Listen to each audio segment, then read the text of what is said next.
Assalamualaikum warahmatullahi wabarakatuh. Kembali lagi pada video pembelajaran IPA. Pada video kali ini kita akan mempelajari tentang klasifikasi makhluk hidup bagian 1, yaitu ciri-ciri makhluk hidup. Manusia, hewan, dan tumbuhan merupakan kelompok makhluk hidup. Makhluk hidup menunjukkan adanya ciri-ciri kehidupan, sedangkan benda mati tidak memiliki ciri-ciri tersebut.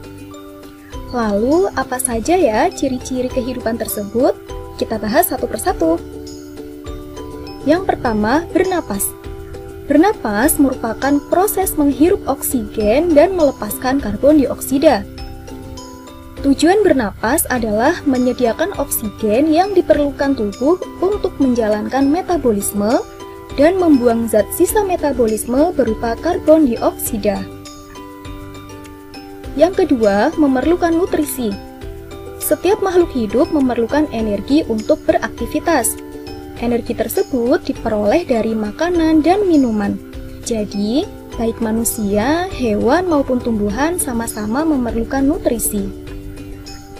Ciri yang ketiga yaitu bergerak. Tubuh kita dapat melakukan aktivitas karena memiliki sistem gerak. Sistem gerak terdiri atas tulang, sendi, dan otot. Ketiganya bekerja sama membentuk sistem gerak. Selanjutnya, tumbuh dan berkembang. Tumbuh artinya bertambah ukuran dan jumlah sel, sedangkan berkembang adalah bertambahnya kemampuan struktur dan fungsi tubuh.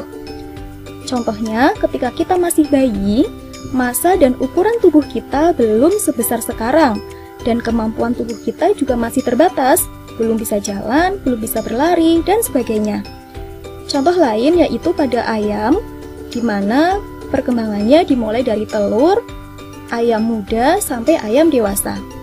Begitu juga pada metamorfosis kupu-kupu, di mana dimulai dari telur, berkembang menjadi ulat, kepompong, kupu-kupu muda, dan kupu-kupu dewasa. Begitu juga dengan tumbuhan, dimulai dari biji, kemudian berkecambah, sampai menghasilkan bunga pada tumbuhan dewasa. Ciri yang kelima yaitu berkembang biak. Kemampuan makhluk hidup untuk memperoleh keturunan disebut berkembang biak atau bereproduksi. Berkembang biak bertujuan untuk melestarikan keturunan agar tidak punah. Ciri selanjutnya yaitu peka terhadap rangsang atau iritabilitas. Kemampuan makhluk hidup untuk menanggapi rangsangan disebut iritabilitas. Hewan dan manusia dilengkapi dengan alat indera untuk menanggapi rangsang. Contohnya, gerakan refleks tangan kita ketika silau terkena sinar matahari atau melingkarnya tubuh kaki seribu ketika disentuh.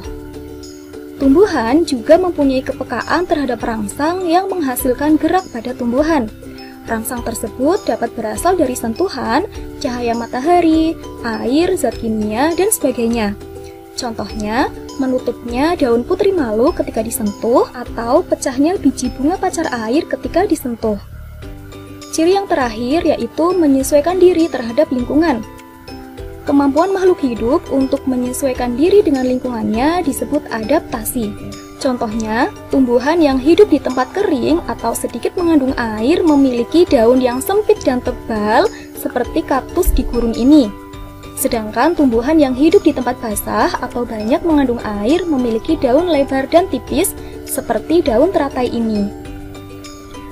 Contoh lainnya, manusia yang tinggal di daerah dingin menggunakan pakaian yang lebih tebal.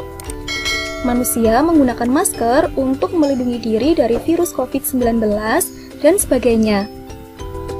Demikian materi pada video kali ini, semoga bermanfaat. Wassalamualaikum warahmatullahi wabarakatuh.